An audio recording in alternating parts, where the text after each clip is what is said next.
चंद्रमा को मामा क्यों माना गया है, फूफा क्यों नहीं माना गया?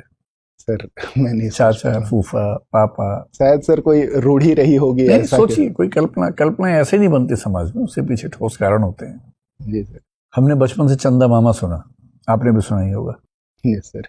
कल्पना कीजिए क्यों चंदा मामा कहते हैं। सर माफ कीजिएगा सर, नहीं सोच पा रहा हूँ इस मामले। मैं तो कल्पना करने के लिए कह रहा हूँ, मैं तो चाह ही नहीं रहा कि आप इसका कोई ऐसा सधा हुआ उत्तर दें। Yes sir. आप कहें कि यूएनडीपी की रिपोर्ट में बताया गया है कि मैं ऐसा चाह ही नहीं रहा आपसे। शायद सर हो सकता है कि जैसा सौम्य स्वभाव चंद्रमा का है कि बहुत शांत सा, क्योंकि सूरज के साथ ऐसा है कि वो कभी उग्र हो जाते हैं, लेकिन चंद्रमा के साथ ऐसा नहीं है। देखकर हमें खुशी ही होती है। देखिए, यूरोप के देश अपनी कंट्री को फादर की तरह ट्रीट करते हैं। यस। और हम कंट्री को मदर की तरह ट्रीट करते हैं। तो ये हमारे समाज पे भी टिप्पणी है। चंद्रमा हमारे मामा है, ये हमारे समाज पे भी टिप्पणी है। मैं उस कंटेक्स्ट में चाह रहा हूँ कि थोड़ी सी व्याख्या आप करने की कोशिश करें। हाँ सर, ये हो सकता है कि क्योंकि चंद्रमा एक पार्ट है अर्थ का ही, मतलब दोनों अगर कहें तो एक ट्विन्स हैं, अगर ऐसा तो उस कंटेक्स्ट में भी कह सकते हैं कि अच्छा, पृथ्वी माँ और वो मामा। ठीक है, बढ़िया, अच्छी कल्पना है। हिंदी साहित्य के विद्यार्थी हैं और चंद्रमा की साहित्य में बहुत भूमिका है। यस। लगभग हर नायक ने नायिका को चंद्रमा ही बताया है कि उसका मुख चंद्रमा जैसा है।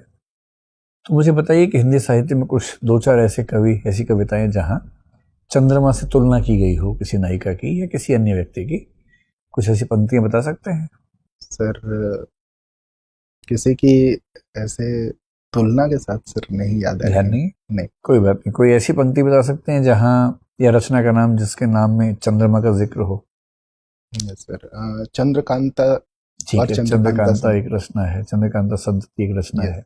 चांदायन का नाम सुना है कभी आपने? Yes sir. किसकी रचना है? सर ये मुल्ला दाऊद की शायद रचना है, मैं याद कर पा रहा हूँ। क्या कोई ऐसा कवि हुआ जिसने इस बात पे बड़ी आपत्ति दर्ज की हो कि ये जो उपमाएं हैं बहुत पुरानी हो गई हैं? Yes sir. और वो परेशान है कि मैं कैसे तुलना करूं, क्योंकि पुरानी उपमाओं से मेरा काम नहीं चलेगा। यस सर, ऐसा मैं गोस्वामी तुलसीदास जी हैं जिन्होंने इनके लिए कहा था कि सीता जी की रूप की तुलना में कैसे करूं। उन्होंने कहा था कि सब उपमा कभी रहे जुठारी। और दूसरा सर, मैं शायद अगर सही हूं तो अज्ञेय ने ऐसा भी कहा था। अज्ञेय ने भी कहा था कि शायद मैं तुम्हें, मतलब चंद्रमा से तुम्हारी कहना चाहिए कि उसके साथ मैं तुम्हारी तुलना नहीं करूंगा क्योंकि बाकी कवि ऐसा कर चुके हैं, ऐसा कुछ। जी ठीक।